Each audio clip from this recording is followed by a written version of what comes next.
There's just going to be a quick review on this HD 1080p sports action camera I bought off eBay. I paid about 15 USD, which at the time was the cheapest sports action camera you could find on any website, including AliExpress, etc. It comes with waterproof housing, clip 1, handlebar and pole mount, mount 1, mount 2 and mount 3. And here's the specifications on the back. You can pause the video and read these for yourself. As you can see there, it says it records 1080p at 30 frames per second in H.264. That is actually a lie. It will only record 720p at 30 frames per second in MJPEG format, AVI. So those specs on the back are a lie. Also, the 1080p mode on the camera just does a higher bitrate, but it is still only 720p. As you'll see later on in the video samples at the end of this video, the 720p mode has just been cropped from the 640x480 mode, so it is just upscaling the video. So you're best off just putting it into VGA 640x480 mode and forgetting about recording in 720p mode, as it's not real 720p. And here's the other side of the box. Yeah, so let's go ahead and take a look at the camera. I've already taken it out of the box. And here's the camera itself. Nice looking camera. There's the LCD screen on the back. There's the waterproof housing. And here's the accessories. As you can see, that's the handlebar mount, the USB cable, the sticky back mount with tripod mount there.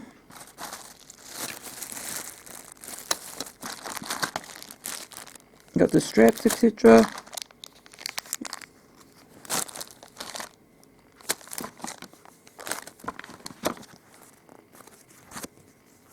And the instruction manual.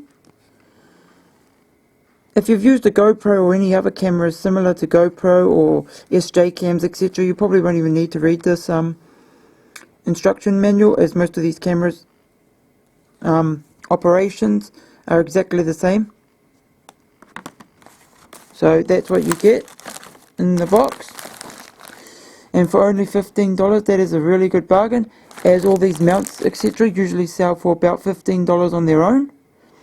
So basically you could just get this for the mounts that come with it and use them with a GoPro or an SJ cam or something like that.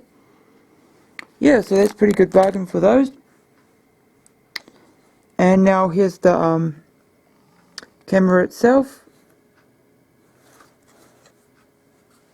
Yeah, the only thing that I had trouble with when I first got this camera is, as you can see, it says to slide across, and then there's an arrow here, if you can see that, pointing down. So what I thought you were supposed to do is push that to the side and push this down. When you've got the clip, push to that side. But in fact, you push this clip up. Hang on, it's very hard to do one-handedly. Push this up and then you... Hang on, it's very hard to do with one hand. Push this and then you pull it up. Push this little lever to the side and then pull that up. Then you can take the camera out of its waterproof housing. And here's the camera. It does have a protective thing covering the LCD screen, but I decided to leave that on. As if it's anything like my other camera, the screen is very, very prone to getting scratches very easily. So I decided to leave the screen protector on. As you can see, there's the SD card slot. There's the USB for charging. And I think this is for USB data transfer. I'm not sure, because when I plug this cord into the camera and plug it into my computer, it just seems to charge the camera. It doesn't seem to connect to my computer. so I'm not sure what this is actually for. Could be you could plug an external microphone into it maybe. I'm not sure, I haven't tested that. And there's the side buttons to navigate through the menu. There's the OK/record button, and there's the power button. So I'll go ahead and power on the camera now. Oh, and that's also the mode button. So now I'm in the video recording mode, as you can see there.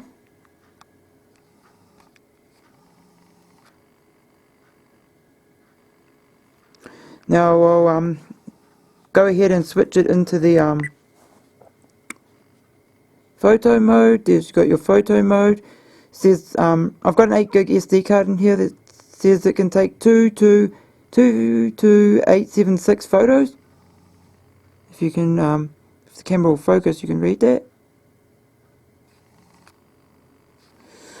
Now I'll go into the menu and show you the menu setup. Oh, that's video playback mode. Now I'll go into the settings.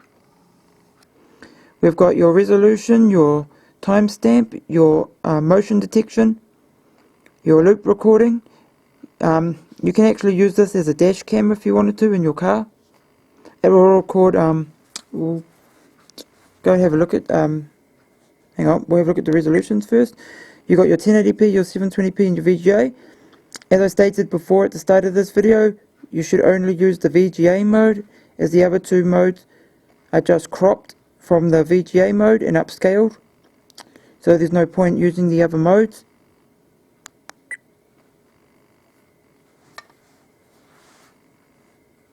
You've got your timestamp if you want to have the time and date on your video. You can either choose that to have that on or off. I usually have it off, but it is a nice feature.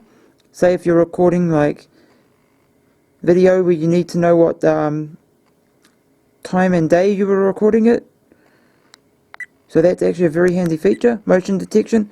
You can leave this camera on like a desk or something and it'll start recording when it detects motion. And you can choose how high the motion is, low, high. So if somebody runs past it, when you have it set to high, it will go off. But if you have it on low, it probably won't go off. I mean, not go off, sorry. I mean record, start recording your video. You've got your loop recordings. You can either choose 1 minute, 3 minutes and 5 minutes. So we'll record 1 minute segments of video, or record 3 minutes or 5 minute segments of video. You've got your voice record, so you can have it on or off. This is just so you can like have audio recording on your video. You got your EV. I always have it set to -/13, because if you have it set to 0, in bright lighting conditions, like in a sunny day, it seems to make the video a little bit too bright. So you're best off setting it to -1/3. You've got your capture mode.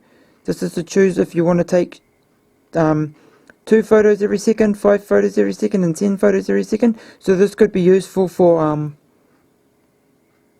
what do you call it, time-lapse photography. But I have it set to single, as the photo quality on this camera is not very good, as you'll see in the sample pictures at the end of this video. You've got your resolution. It says 3 megapixels and 1.3. The sensor in this camera is only a 1.3 megapixel sensor, so there's no point setting it to 3 megapixels, as it will just upscale your photos. So there's no point doing that. You've got your delete, so you can delete files off your camera, off the camera. You got lock and unlock, so you can lock some files on the camera, so the camera will not delete them, which is a good feature in case you accidentally delete something. This will prevent you from accidentally deleting something. You've got your volume for the built-in speaker. You've got your format, so you can format the SD card in the camera. That's your best to do that. Format the SD card in the camera, not on your computer, as the SD card will work a lot better if it's been formatted in the camera, I have found. Also, this camera will only work with class 6 or higher SD cards. It will work with class 4 SD cards, but sometimes the video can be a little bit laggy or freeze for a split second sometimes. So I'd recommend class 6 or higher. You've got your languages. These are the languages it supports.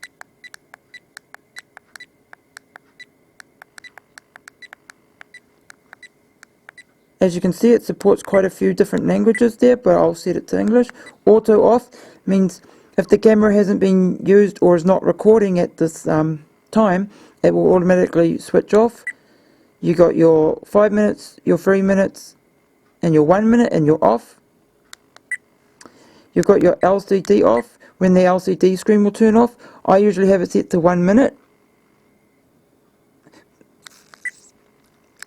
And you've got your system reset, that will reset all the settings back to factory default settings. You've got your light frequency. If you live in a PAL region country, you're best to set it to 50 Hz. If you live in like the US or Canada, you should set it to 60 Hz. You've got your date input where you can change the date and time settings, which I haven't bothered to do so as I don't use that feature. Hold on, sorry, I just clicked the wrong button. And you've got your version.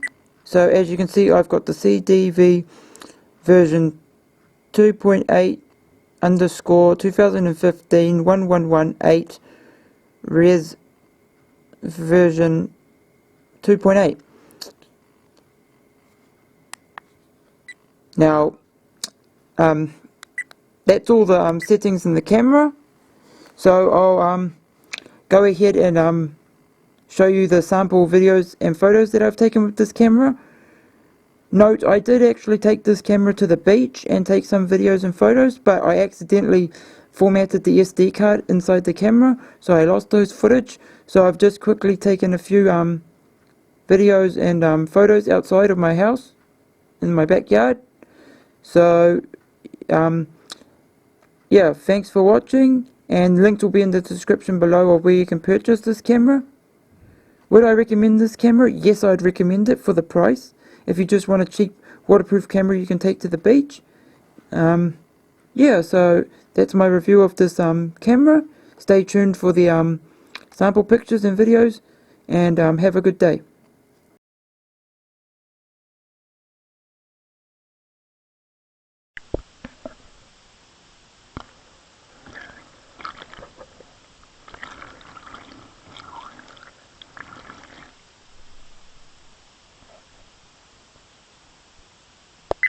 So that was just a waterproof test I quickly did. So now I'm going to wipe off the camera. And I'm going to take the camera out now and see how well it survived underwater, if it got any water inside the casing. Hold on, I'm going to have to put the camera down for a second.